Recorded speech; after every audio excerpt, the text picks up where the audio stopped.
Doctor Mohammad ইউনুসকে নিয়ে কিভাবে কেউ চিন্তা করতে পারে প্রধান উপদেষ্টা বানানোর? যে মানুষটা ইসরায়েলের মতো দেশকে 100 কোটি টাকা ডোনেট করে, সে কিভাবে দেশ সামলাবে?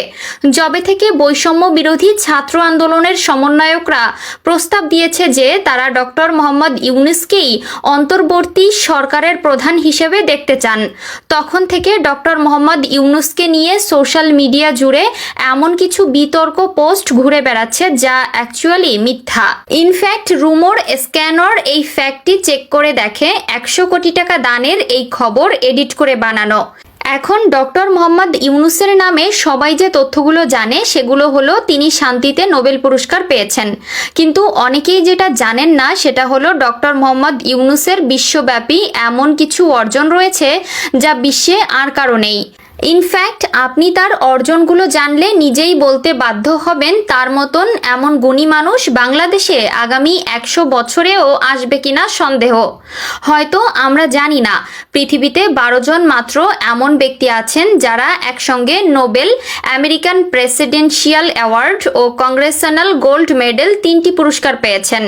তাদের মধ্যে আমাদের বাংলাদেশের ডক্টর মোহাম্মদ ইউনুস একজন। 2012 সালে ফরচুন ম্যাগাজিনে বিশ্বের টপ 12 জন উদ্যোক্তার লিস্ট তৈরি করলেন, যেখানে বিল গেটস আছেন, স্টিভ জবস আছেন, আরও আছেন আমাদের বাংলাদেশের ডক্টর মোহাম্মদ ইউনুস। জানলে অবাক হবেন, জাপানে সিনিয়র হাই স্কুলের ইংরেজি টেক্সট বইতে আমাদের ডক্টর মোহাম্মদ ইউনুসকে নিয়েই একটি চ্যাপ্টার আছে। সেখানকার স্কুলের সকল ছাত্রছাত্রীরা ওনাকে চেনেন। ডক্টর মোহাম্মদ ইউনুস হলো ক্ষুদ্র ঋণের জনক এবং তার এই সিস্টেমটা বিশ্বের প্রায় 100টিরও বেশি উন্নয়নশীল দেশ অ্যাডপ্ট করে নিয়েছেন। এমনকি যুক্তরাষ্ট্রের মতন বড় একটি দেশেও এই ক্ষুদ্র ঋণ সিস্টেম ইকোনমিক ডেভেলপমেন্টের জন্য চালু করে নিয়েছেন। তার এই ক্ষুদ্র ঋণের টার্গেট ছিল যাতে ক্ষুদ্র ব্যবসার জন্য দীর্ঘমেয়াদী কিস্তিতে স্বল্প সুদে ঋণ পাওয়ার অধিকার পায় এবং সমাজের ধনী ও গরিবের যেই ব্যাপক বৈষম্য সেটা যেন দূর হয়।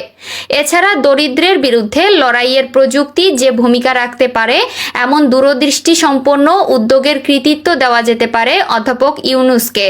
যেমন যখন মোবাইল ফোন বিশ্বের বিভিন্ন দেশের বিলাসপণ্য হিসেবে বিবেচিত হতো, তখন বাংলাদেশের গ্রামের নারীদের দক্ষতার ব্যবহার করে টেলিযোগাযোগ কাজে ব্যবহার করা হয়েছিল। অল্প ঋণ দ্বারা গ্রামীণ নারীদের হাতে মুঠোফোন তুলে দেওয়া হয়েছিল, যার মাধ্যমে ওই নারীগণ বিশ্ব টেলিফোন লেডি পরিচিতি লাভ করেন এবং এই টেকনোলজি ব্যবহার করে ওইসব নারীরা নিজেদের ক্ষুদ্র ব্যবসা থেকে যাই ইনকাম করত তার থেকে 4000 টাকা বেশি ইনকাম করা শুরু করেছিল।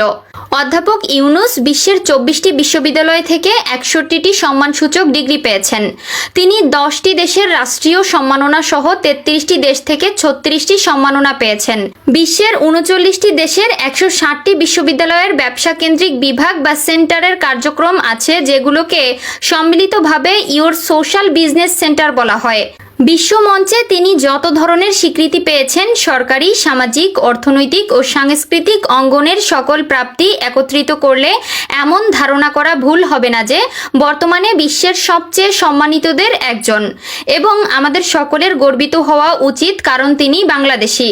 তাই আমাদের খুশি হওয়া উচিত যে তার মতো এমন দূরদর্শী সম্পন্ন মানুষ আমাদের ক্রান্তিকালীন সময়ে হাল ধরার জন্য সম্মতি জানিয়েছেন, অথচ আমরা এখনো পর্যন্ত তাকে নিয়ে বিভিন্ন ভুয়া খবরের মাধ্যমে বিতর্কে জড়াচ্ছি, যা আমাদের একদমই উচিত নয়।